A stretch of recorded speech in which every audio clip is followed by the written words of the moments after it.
I'll introduce you, okay? Go ahead. All right. Hello, everyone, and welcome to our first meeting of 2021. It's another Zoom presentation. I hope everybody who is seeing this or watches it later has gotten their shot and did not have to wait in line for 3 or 4 hours like everybody had to here in Mandarin. Luckily, Pete is a Vietnam veteran and he was able to go to the drive-by vaccine site, and I got in someplace else where I only had to wait a half hour. This has been a mess for everybody that lives on this side of town. And now to our program. It's about the Ritz Theater, and I have been wanting to learn more about the Ritz Theater ever since I attended a concert there, and I can still remember it. It's a lady that plays the saxophone. Her name is Mindy Adair. I don't know if you've heard of her. She's really delightful. And that venue was perfect. You know, everyone could see, everyone could hear. And I thought, oh, I want to come here again and visit this place and learn about it. So now we have Donica Toller, who is the administrator there, and she knows all about it. And she's not going to just tell us about the Ritz. She's going to tell us about LaVilla, which was where all the Black culture was in Jacksonville. And I thought that everything started with the Harlem Renaissance, but that's not true, because you're going to tell us it goes way back to 1800, aren't you? Yes, And ma'am. I should say, this is the most important thing about her. She is a fellow Seminole, though she did graduate much later than I did. Go Noles. And now, Donica. All right. Good afternoon, everyone, or good evening, or whenever you're watching this. Thank you for taking the time out to learn a little bit about the Ritz Theater and Museum, and also LaVilla, a section of Jacksonville that has really has been a big part in the growth and development of the city of Jacksonville. So I'll start off with the Ritz, because then I'm gonna tie in how we fit into the LaVilla story. So in 1929, the original Ritz building was constructed and opened. I believe it was February 1929. I may be correct on that. But it was owned by the Witchen family, was a Jewish family. And I make mention of that because LaVilla as a whole area was very multiracial, multicultural from the beginning, when it was first established in 1801. So where we are now, the Ritz is a rebuild of the original structure. The original structure was simply a movie house that had apartments and businesses upstairs. It had 2 levels. Where the museum is now is where the storefront businesses and those apartments and businesses were housed. So it's 2 levels. The original Ritz had had a balcony. It showed movies only, and it was one of the segregated movie theaters that the Black community could come to for entertainment. Located in the LaVilla neighborhood, of course, there were some other theaters, segregated theaters Blacks could attend, and that would be the Globe Theater, which now is the Clara White Mission Building, the Air Dome, it was located where LaVilla School of the Arts is, the Roosevelt, which was further down Davis Street, further down on past where the school is now. So those were, and then you had other little, as they call, hole in the walls that provided entertainment and food for this area, the segregated area. So we opened in 1999 to revive the theater with the addition of the museum. Those in the Black community who grew up here did not just want this to be a site to have concerts. They wanted to be a learning component, and the museum is that. The museum focuses on African American history in Northeast Florida. It is very heavily focused on Jacksonville. And the special thing too is about 99% of the artifacts that you see on display have been given to us by people in the community. So we have personal items that belong to Bob Hayes, his track shoes from the 1964 Olympics, when he won 2 gold medals that year during that Olympics. We do have the personal law books and bookcases of attorney Daniel Webster Perkins, who was an important civil rights lawyer, not only here in Florida, but nationally. And to this day is still highly regarded for his skill as a lawyer. We have personal items that come out of the Clara White mission belonging to Eartha White. We have things, so we just have things that represent certain businesses. So we actually have artifacts from the Afro-American Life Insurance Company. We have artifacts from Bethel Baptist Institutional Church.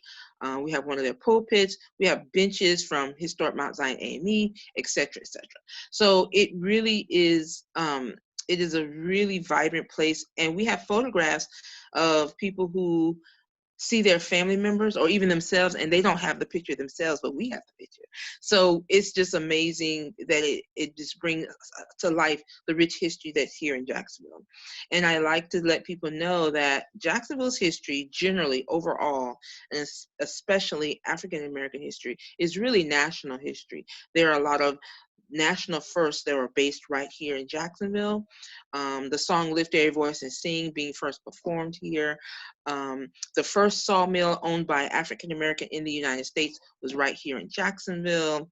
On and on. There's so many amazing feats that were accomplished in the 1800s. And even as we speak now in 2021, we're still doing some really amazing things.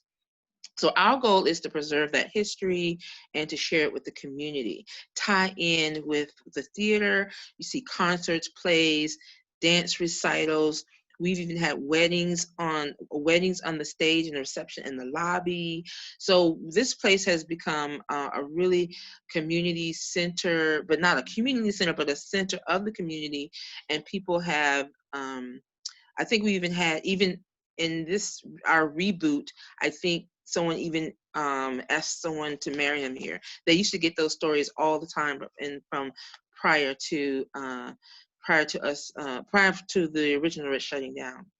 So we came, and reviving the Ritz was part of the Renaissance plan that Mayor Austin came about to revitalize the LaVilla neighborhood. Now, LaVilla neighborhood was originally its own city. In fact, it was a city before the city of Jacksonville became a city. In 1801, there was a Spanish land grant issued, and there were plantations in this area.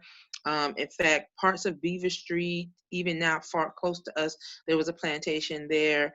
And there were even closer, not the new JTA, but the one old JTA that was actually of old plantation there, that one of the prominent Black leaders came off that plantation, and he was a hero in the Civil War. So all these wonderful stories. It was a land, and because of its location on the water, and once the train station came into play, it made it a ideal place to be a hub of all different ethnic groups and nationalities.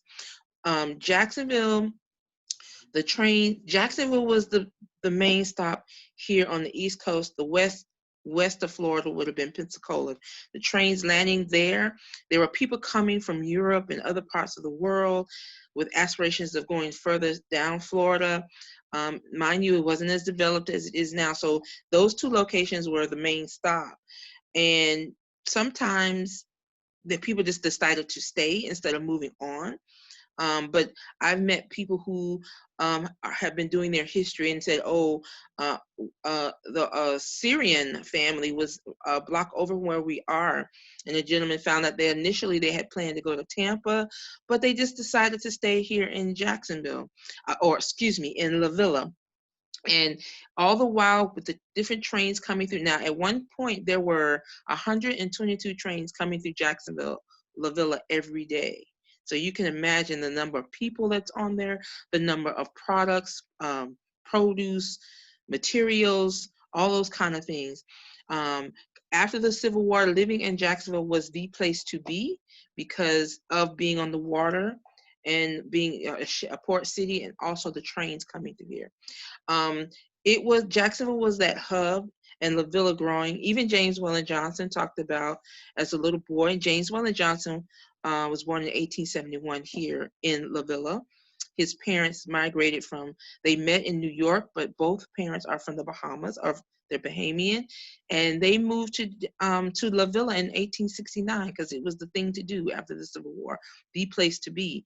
And so James Weldon Johnson talked about as a little boy in the 1870s and the 1880s that his neighbors were Cuban, German, Dutch, Spanish, English, on the same street. So this is before segregation started really setting in. There were some race issues, but there was not the segregation, the legalized segregation of ethnic groups yet when James was a little boy. So he had neighbors, and in fact, they had a white nanny. So for a Black family to have a white nanny, that is in the 1870s, that's in of itself is I got to hear that whole story.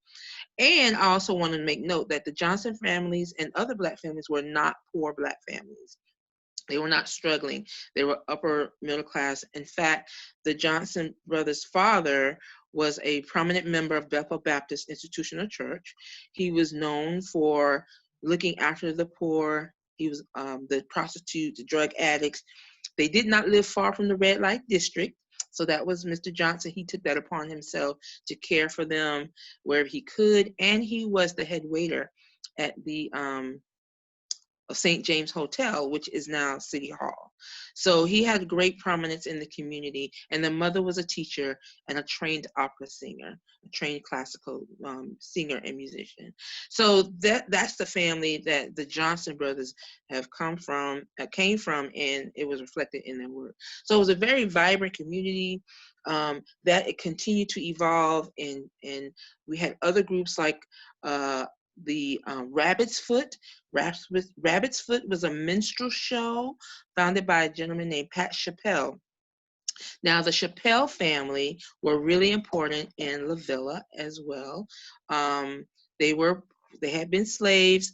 I can't remember this. One of the Chappells actually was mayor of LaVilla. So this Pat Chappell is a relative of this gentleman, and he was a Broadway star who later started his own minstrel show that traveled the country, and they were very popular, very talented. And he refused to perform anywhere that he had to perform in a segregated venue. And he was so popular, and his work was so demanded that he got that. He never performed anywhere where his workers had to be segregated, or the crowd, the audience had to be segregated. And he got to the point where he had his own tent, so that wouldn't happen. So if you're going to come to the tent, know that you're possibly going to sit by someone Black, or you're going to sit by someone white.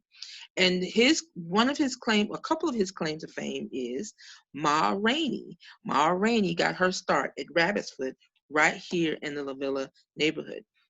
And recently they did a movie about a day in her life, but in interviews throughout her career, she talks about she got her start in Jacksonville, Florida. So Jacksonville is a big part, LaVilla community is a big part of the development of blues and jazz. You have John Rosamond Johnson, James's younger brother, who really was the child prodigy, he was born for music. By the time he was 4, John Rosamond Johnson was playing classical piano and playing several instruments. And he went on to be part of, so when he left Stanton to go on after grade school, he went into the Boston Conservatory. So he's about 12 or 13 going to the Boston Conservatory. And he did very well. And he and Eartha White ended up being the part of the first Black opera company in America. And it is documented that they are the first group. And so that's that Jacksonville roots. And John Rosamond would go on to help develop blues and jazz in America. W.C. Handy and other individuals often talk about how they worked with John Rosamond in developing music and promoting the two musical forms. And and the other contribution of John Rosamond is he helped change the kind of roles that white women and Black women and Black men got on stage. So usually the white woman was this little helpless little dingbat. Black woman was intimidated, she's scary, and the Black man was just ignorant, not smart at all.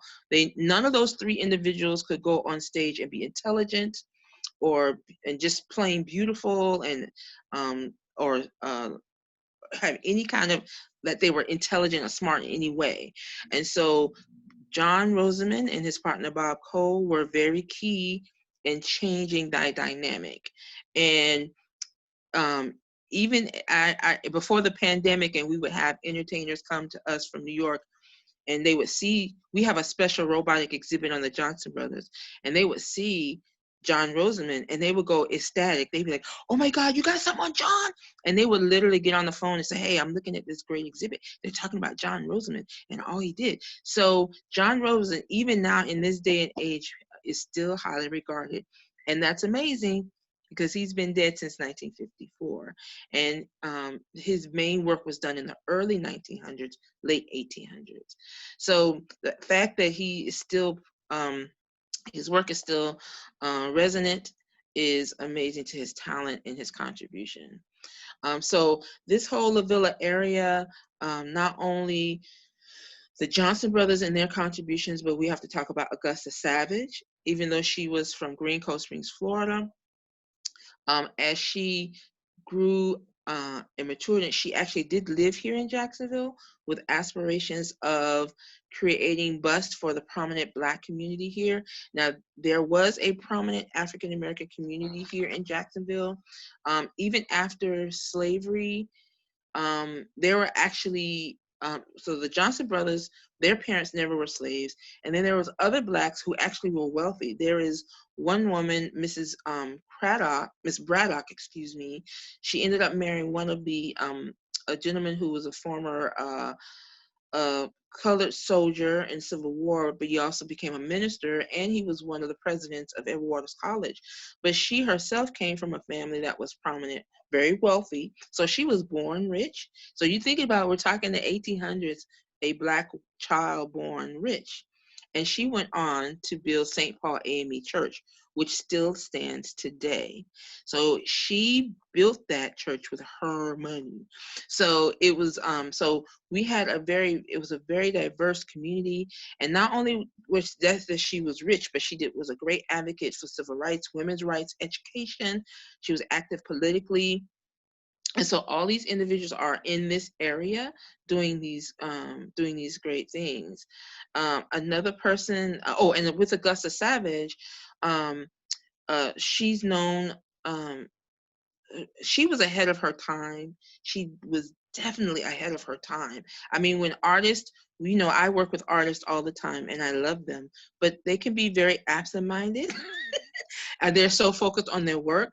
But she had the sense that she understood that she needed to have a gallery, and she needed to sell her artwork, and she needed to help other artists be able to sell their artwork, to handle the business side of being an artist.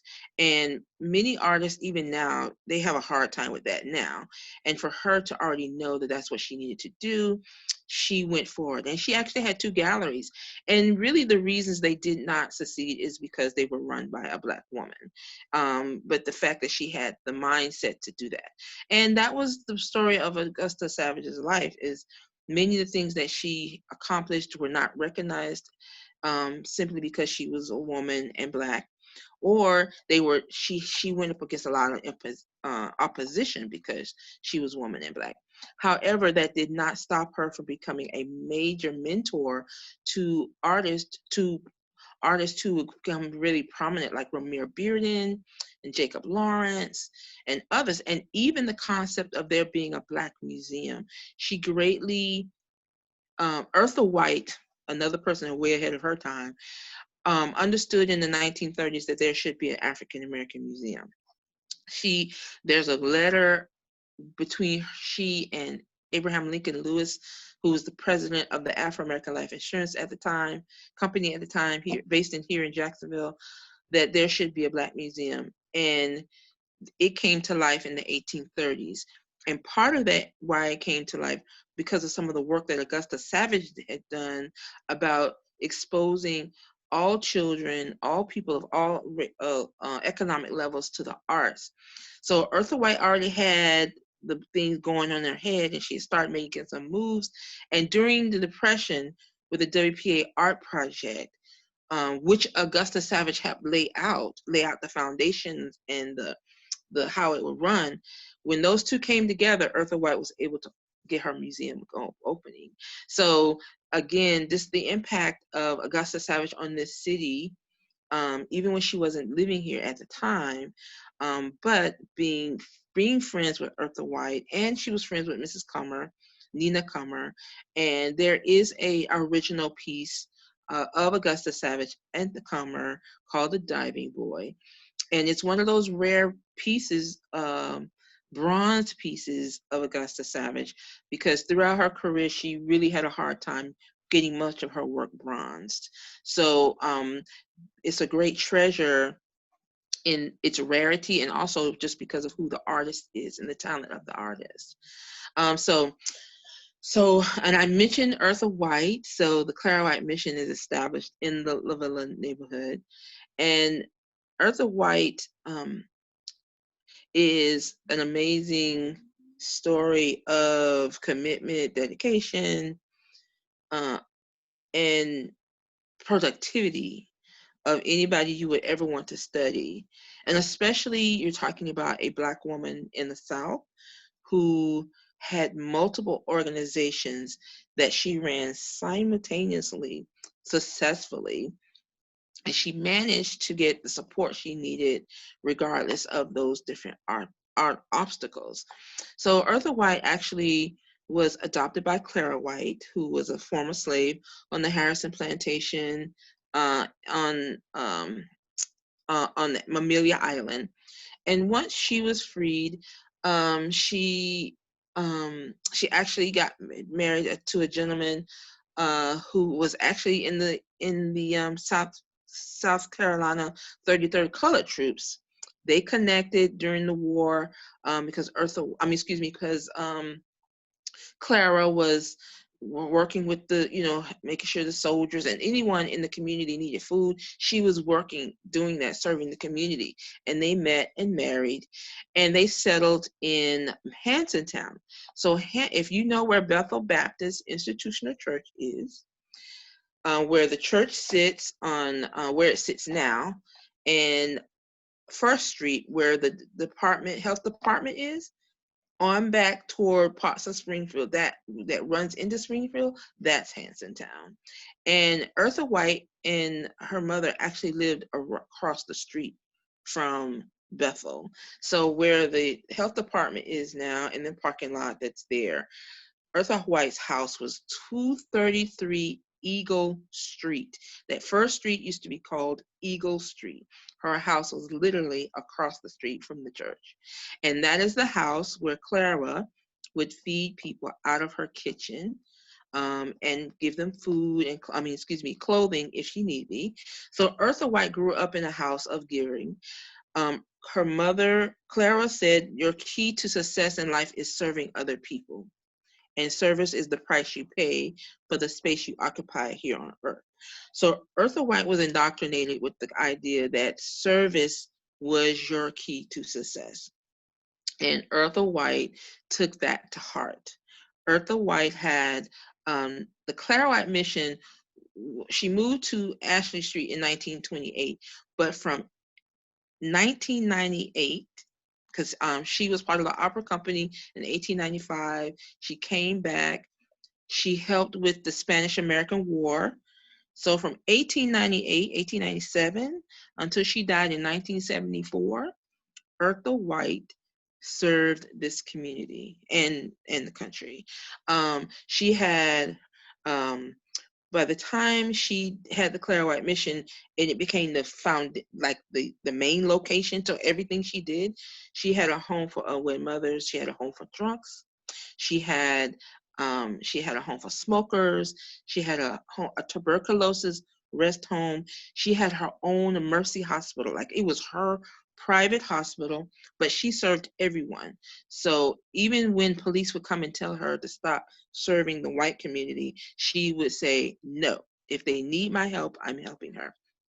So Eartha White had those items, plus she had real businesses. She had a department store, she had a grocery store, she had a laundry service, she had a daycare, she had an adoption agency, she had an employment agency.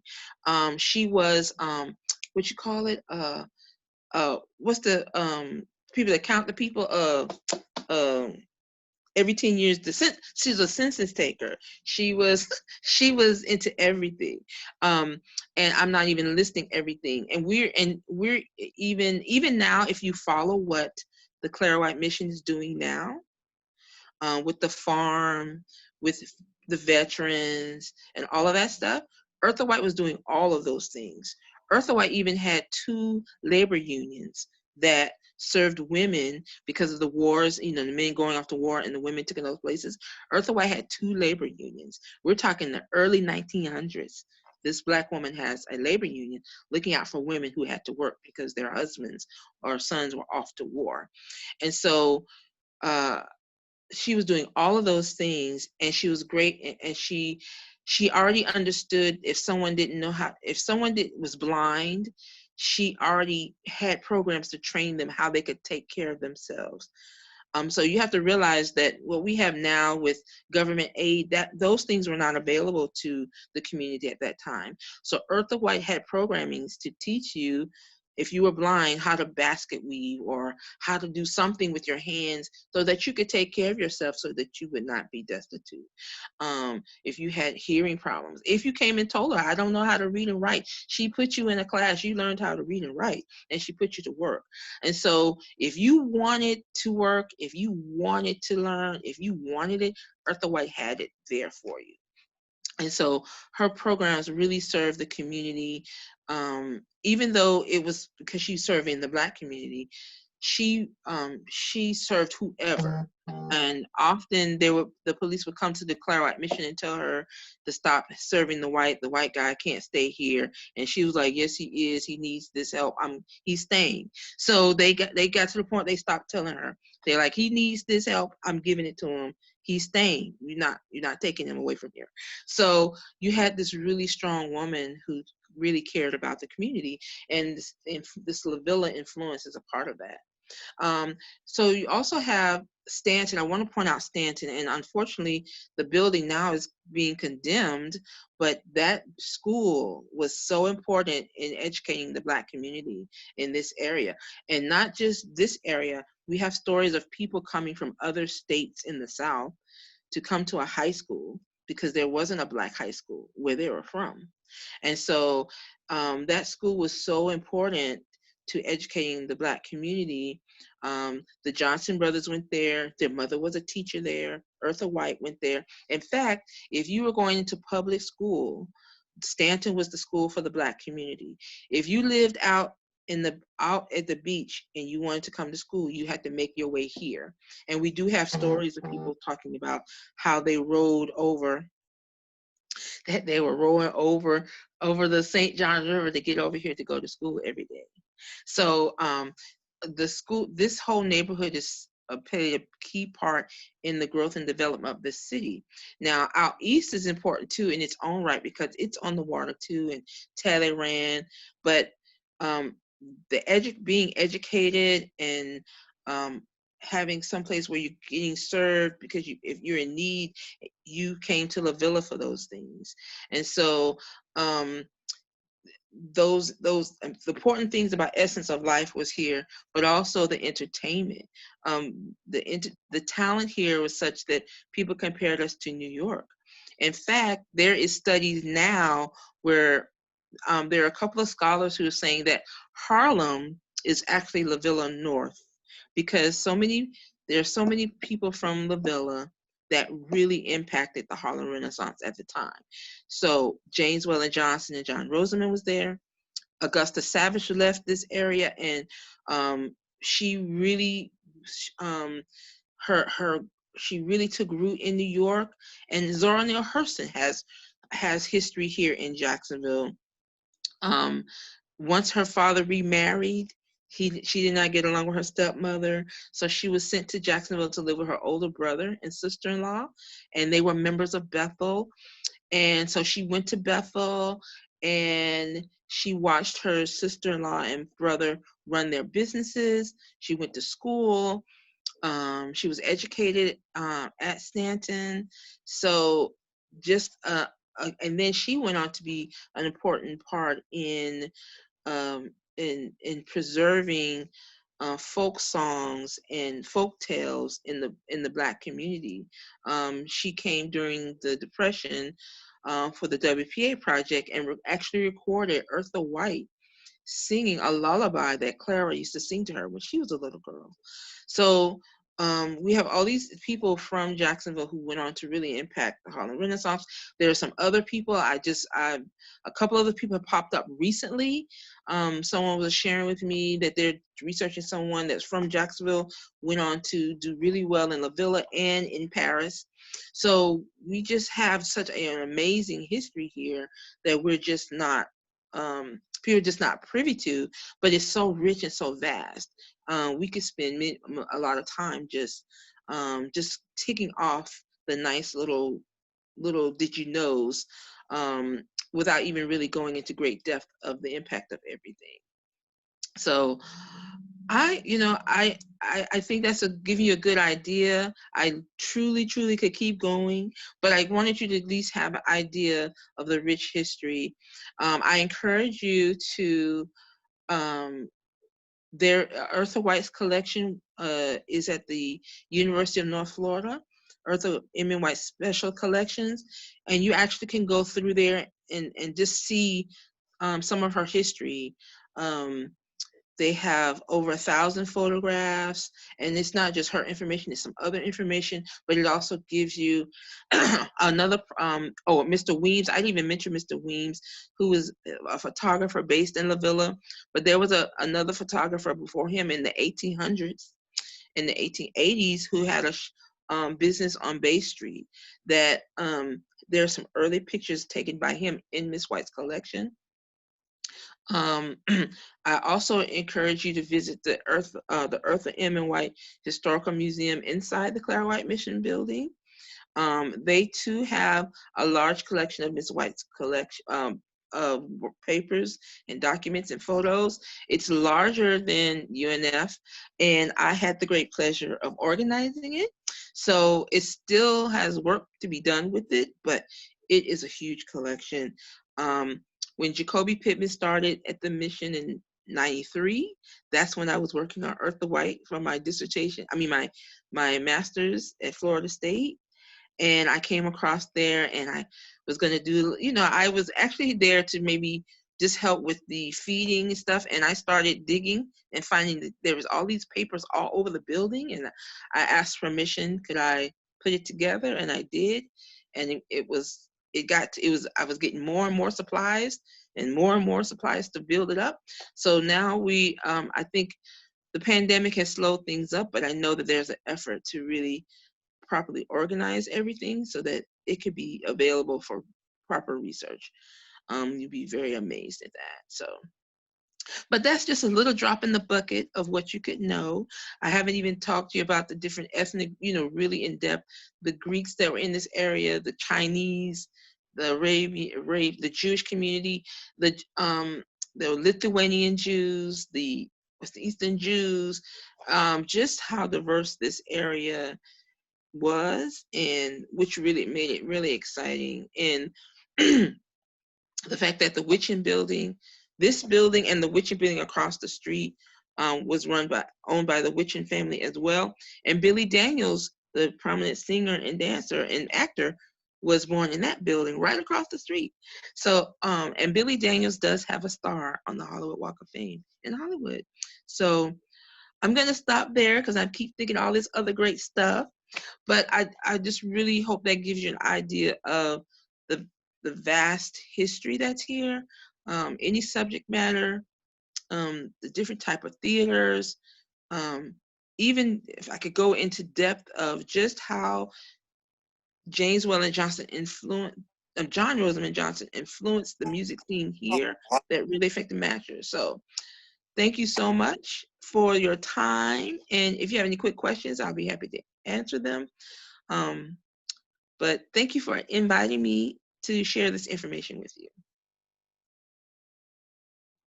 I can't hear you, Miss Gentry. You're on mute. Unmute me. There you go. Okay. Can you hear me now? Yes, ma'am.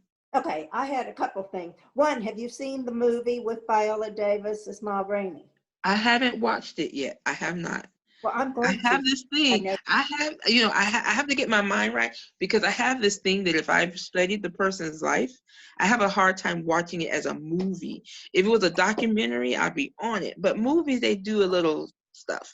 So I have to get my mind right, because I'll be like, that's not what happened, so. I don't really But know. I'm going to watch it because I understand it's a day in her life. So I said, okay, I can deal with that. It's not really a full thing, but Not a documentary. Here's the funny thing that you brought up. I was going to ask you about the Eartha White collection because I worked at the library at the University of North Florida, and we have had that collection since the 70s because that was there. And I think we may have gotten it about that time because I remember all the talk of what we were going to do with it and how we were going to house it.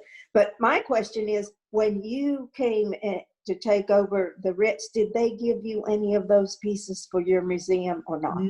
No, because those. So this is what happens when you with something like that. That's a special collection. It's like a legal exchange that happened with that. So I'm not sure. There would have to be a legal thing that UNF would give that up to give that to us. They're not going to do that. Okay. They're not going to do that, and it's great where it is. I think it's wonderful. And it'd be great for her things to be more than one location. The Clara White Mission. I know that there's plans to really to categorize everything, but the collection is huge, and even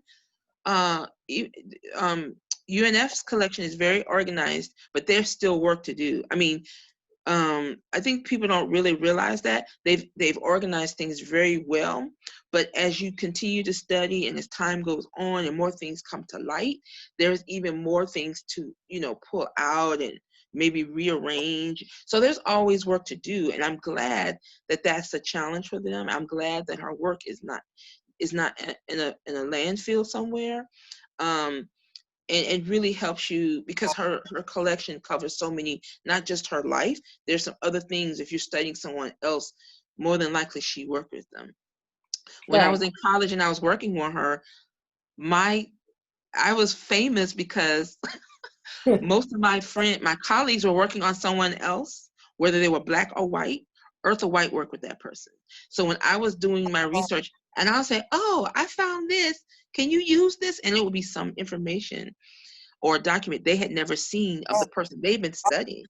So even my major professor, I gave her information that she wasn't aware of because I was dealing with Eartha White. So that's the beauty of that collection. Well, I also at the Cummer was involved with the Augusta Savage because I gave the tours, and I take it you don't have any piece of her artwork in your museum then? We have a replica of Lift Your Voice and Sing, the harp. We do have one that is part of our permanent collection. Okay. The owner, it's ours as long as we stay or remain an African American museum. So here is where I said the legal thing. So legally it is ours as long as we remain an African American museum. We cannot loan it out to anybody for any reason. It is in the document. So when they did when they were doing the Augusta Savage piece, they asked for it. And I had to say no because of their agreement. And it was so funny because the owner heard that I gave it. I said, no, I didn't. So look, word got out to her. I said no. And next thing I know, she was calling me because she thought I had released it and she was upset. I said, no, it is sitting right there in the museum. Because the thing about it, and this is the negative side of what we do, people do steal things. And I am aware of other museums, African American museums, and the pieces come up missing. And even if we were to allow it to visit someone else, it would be really stringent about when we got it back, because unfortunately people do steal. And I am witness to that for my other colleagues in their facilities. And so this person was aware of that she is aware that the piece is very important and significant and that it's a collector's item. And so it's under lock and key right now. It's on display, but it's under lock and key, and we cannot loan it out for any reason. That's interesting. We also did a show on another famous Black artist named Lois Jones. Do you know who she is? Yeah, yeah. How connected to Jacksonville? That one was several years ago, and so I'm not remembering. I don't recall, but she definitely would have known. She would have known Augusta Savage, no doubt about it. That's that time frame they were there together, and she would have known Zora. She would have known that those women were in that time frame. I'm not aware of any direct link, but but at this point, I wouldn't be surprised because we find so many, it's something about Jacksonville is trying to figure out what it is that it appeals. It appealed to people and it still does.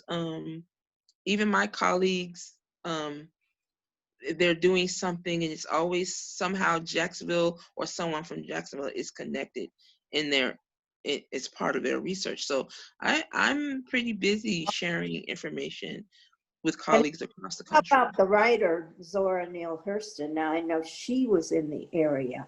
Yes. And she lived on Evergreen, the house. I believe they're now working on being a historical site, but it was her Oh, brother and sister-in-law's home. That's where she lived when she was here. And there's an empty lot next to the house. That is where the flower shop was that her sister-in-law ran. And I found out recently that the sister-in-law, not only did she sell the flowers, she grew the flowers. She had some field out west side somewhere, Chafee Road area. Someone dropped that nice little nugget in my ear, so I'm going to look into it more. But she grew the flowers that she sold.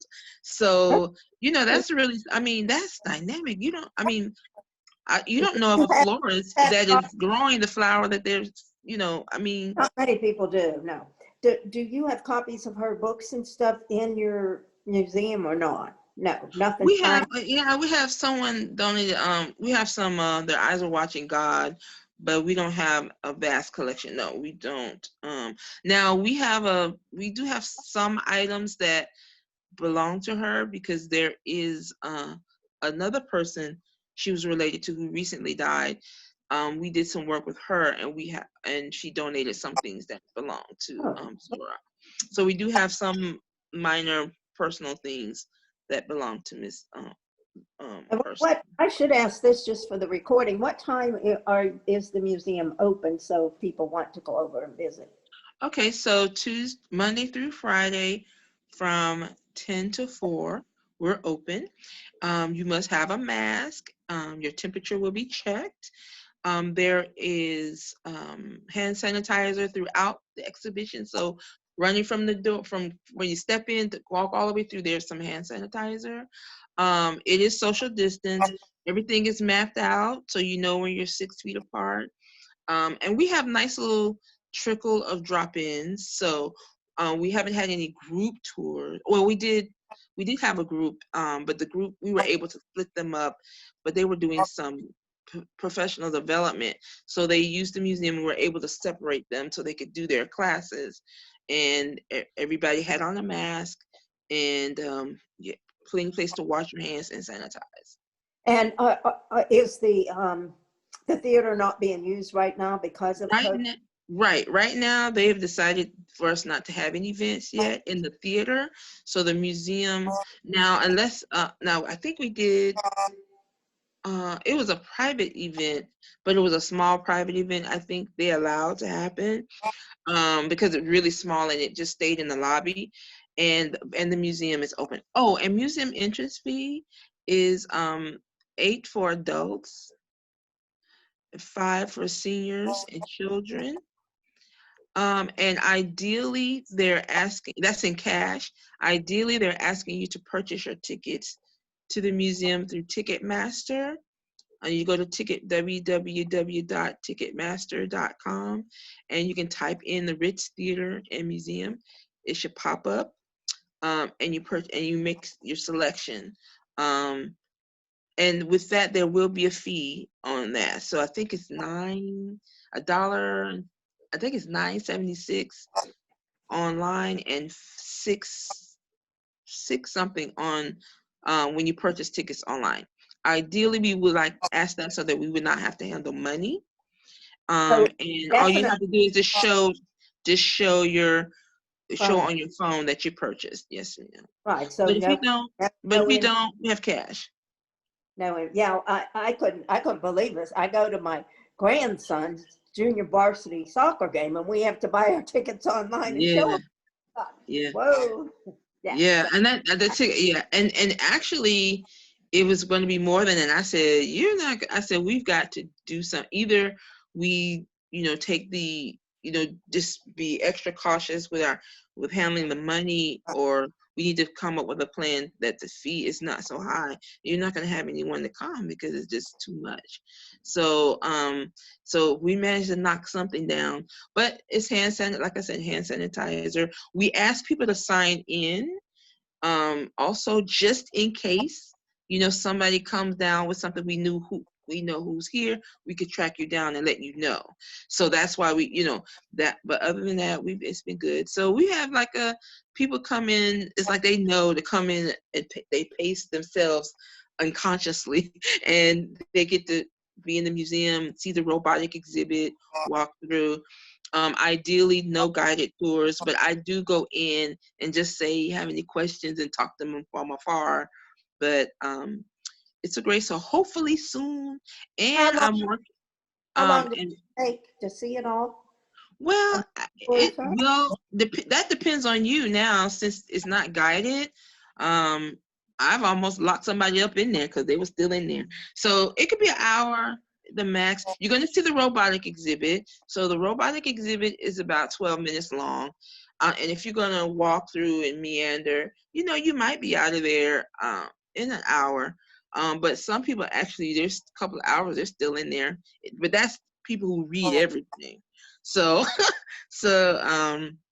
and one time I literally was about to lock somebody in there, and even when I turned the lights off, she didn't say anything, and she was still looking, and I was like, lady, and I know she'd been in there 3 hours. I know it.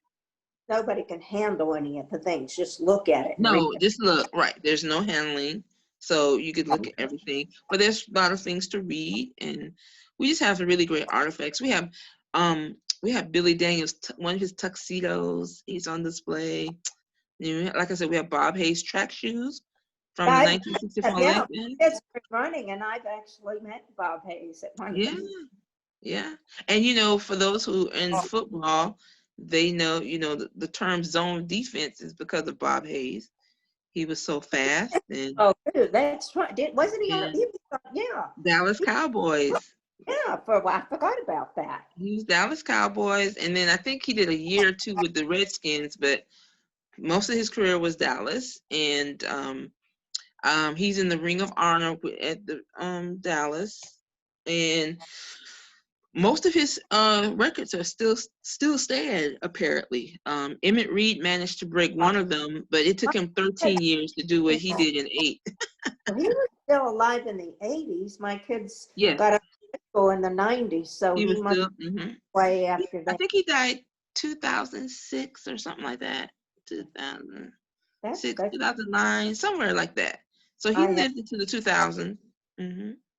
Let's see, does Ann have a question? Anybody, does she have a question? The other Ann, or Pete, ask Ann if she has a question. Can you sign? Oh, she could type it in. Can't hear you. We can't hear you still. Turn your microphone. Your microphone's. Oh, turn it up. Maybe turn it up. Maybe that's why we can't hear you. Because we see you're talking. Oh, okay. She could type it in. Now you've muted yourself. Now you're muted. Yeah. Now you're unmuted. Now you're muted. It must be something with her phone, the microphone on the phone or whatever, or the computer she's listening to is muted. Can't I hear guess you. write it on a piece of paper and hold She it can, up. I think she could But type it in. You muted yourself. But She can that, go into, Miss Ann, you can go into the chat if you know how to do that and ask your question like that, and we would see it. down at the bottom of the screen, and there's a chat button. You can write it, text in there.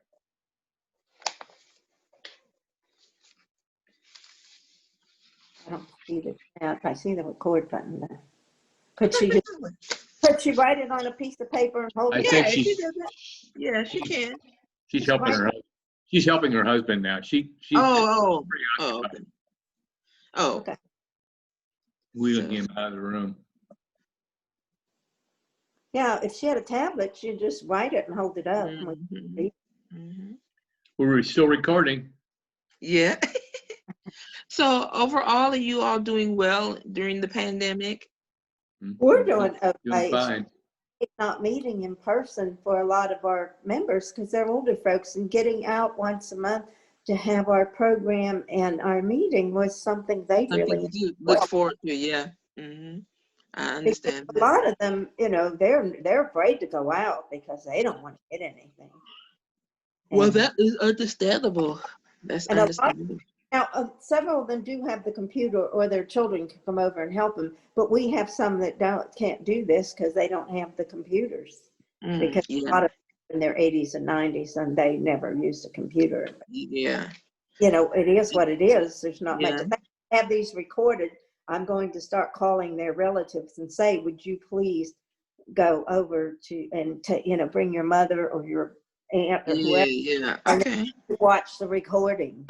They can Yeah. see. Because not only do we have our programs, but what's really great is the ESU National Office has been offering these programs every month that are just, so interesting. Okay, good. So Marie, now, one of our members, she gave a lecture on, she's British, on the Bronte sisters that she had taught in high school, and she had that sent out nationally for everyone to see. oh, And awesome. we're having something on Winston Churchill. I can't wait to see Oh, it. he was interesting, Winston. I'm a history buff, so that World War II is really interesting to me. All the dynamics of World War II and when you really research behind the scenes of what was going on with the war, it's really interesting in it. And Do then you have any relatives that were in it, Jonathan? yes, my grandfather was in World War II, and he was over in Italy, and where else? He was somewhere else, but he was there, and he even talked about how he would sneak out one day before they went over, how they snuck him to see my grandmother before. They snuck him to see the grandmother. All the guys got together and helped him sneak my grandmother before he left, and that's a great story. And he actually wasn't on the bus.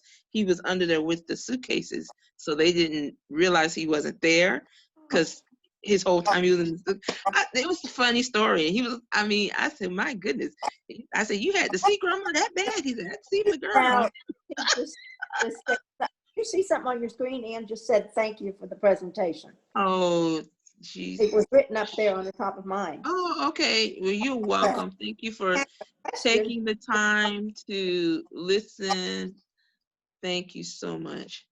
All right. And I should say before Pete turns the record off that Marie, who does our Shakespeare competition, which is next month, we have a high school program where they memorize Shakespeare, and then there's a national contest. Winner go to England for a week or so. Oh, Anyway, that's awesome. charge of that, and that's in February. Now, normally it's in person at the Bowl School, but now it's be online, and then just gonna again. Will they still be able to do English at some point? I don't At know. some point, like right now, but at some point. The local Not wise. New York, I don't even know if they're going to do New York in April again. Yeah, They're not. But the big that's the killer. That's the killer thing. And I can just think about those people who are anticipating, I'm gonna win this because I'm gonna go to England. Yeah. No, you're not. Yeah, it really is. It's a really weird situation to be in. My church, we do not congregate at all. But we've been very active. So we've raised $100,000 for scholarships, and we feed our seniors and we make sure they're okay. And then we did 1,000 baskets for Thanksgiving, 1,000 for Christmas. And then my pastor just saying how we're going to do something more frequently now. And it's some other things. So we've been very active in even though we're not in a building, but it's really hard. And then you find out you really do like your church. Like, I really do like those people. I miss seeing them on Sunday. You're like, wait, I really do like. We're lucky. Our church is on the river in Mandarin, so we have services still out. Oh, that is wonderful. And of oh, course, that's wonderful. And we have the entire service step. The part where nice. Hugs each other. That. Oh, we can't do. Oh man. No touching. Yes. No touching. And see, our church, we're very affectionate, and that's why we always greet somebody. And it's good. It's like, well, I really do like those people. And I would say the fact that we remain busy, we remain serving the community, said that we really were founded, that we have a good foundation, because our pastor said that we actually gave over $120,000 than what we gave last year. So yeah, we were like, whoa. But we were doing so many different things. I mean, we gave scholarships to 85 people. We gave scholarship, and their only requirements are that they were members of the church and that it was verified that they are students at a college. Oh, and if you were going to barber school, or welding school, you didn't have to go to a 4-year college. So, and even now he said, well, we have some things in mind. I want to see if y'all want to, we're going to do some things. I'll call you. I'm going to let y'all know. So, but it's weird though, because I miss, certain people and miss hugging on them. So I'm at church, work, and I have my 3 brothers' house. Those are the only ones I go to, and then I don't go to them that much anyway. I don't do that much. So I went to go see my nephew play tag football yesterday, and then we were like air hug, and I was like, I want my hug. So elbow bump, fist bump. See our grandkids. When I go to the game, I'm with my grandchildren usually, so they're the only people we see. The one son plays flag football, so I went to that game, and we don't sit around anybody else. So that's the only thing I do is I go to exercise every morning over at my clubhouse. Oh, that's good. Hide on the porch, and we don't touch. We bring our own equipment. Well, that's good. I'm glad you're keeping active. So that's good that you're staying active, because that's really important. And you're socializing a little bit. We see all the neighbors, and everyone stops and talks now. We go, hey, girl. Because that's the thing we can do. We don't get close and we chat because we don't have anybody else to talk to. I never. Well, one guy said part of his job, he traveled a lot with his choir. He a director for a college choir. So he said, well, one thing he said, I've gotten to know my neighbors, because usually I'm always gone. Well, I mean, there's the problem with music, the choir. Pete's in the choir. You really can't. So what the choir master has done, we have some young people that are scholars, we call them, and we pay them essentially as part of a scholarship to be in the choir. Mm-hmm. And so one of them always sings, and they're away, back in the soloist. And so they're not near, and we don't use those pews, or outside, they're not close by. So we always have somebody to sing. That's awesome. That's nice. That's really nice, because you hate not having. And it makes you, you know what? It's made us very innovative about, we're gonna figure this out, because we gotta have that singing. And the last week on the news, they showed where this choir director figured out how to still have his choir they still rehearse together. They would be in their own car. Somehow he figured out how to get the signal that everybody have a microphone and they can rehearse and they can hear, and he can hear to see, you know, if everybody's on point. And and when he figured that out, other choirs around the world do the same thing. And so they are still Oh, able to do their Christmas concerts, and they're still able to practice together. And one of the singers said, wow, this is like life for them, because not to be able to get with their other friends and sing, because singing is her life. She was like, to be able to do this is just wonderful. So they even showed where they did a concert, and the people, everybody stayed in their cars, and they did the concert. The singers were in their cars, the guests were in their cars, and when it was over, the guests were like blowing their horns, like, yeah, it was great, yay.